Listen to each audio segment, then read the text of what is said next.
On this occasion, I think it's interesting to talk a little bit about where we are in the history of our republic. We can take the road to more and more government intrusion in every aspect of our lives and our society, as some liberals, matter of fact, they don't even like their own term anymore. They now call themselves progressives. But in any event, we can take the road to liberty and honor once again the self-evident truths of the American founding. And that is why we are here, to recommit ourselves to the ideals and principles that have made America a just, prosperous, and free nation like no other nation in the world.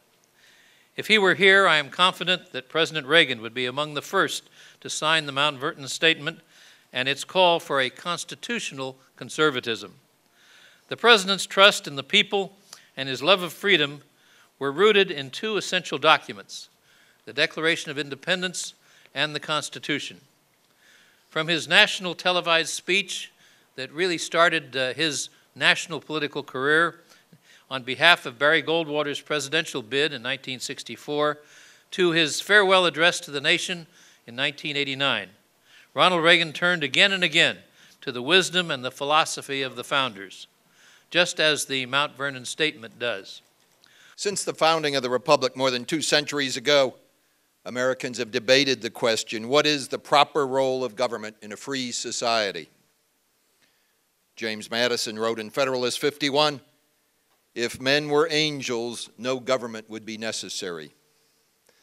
The founders recognized the less angelic side of human nature and built into the Constitution a balance between liberty, for which they had fought a revolution, and order, which would protect the rights of all, not merely the most powerful. Limited government, free enterprise, individual freedom, traditional American values, and a strong national defense.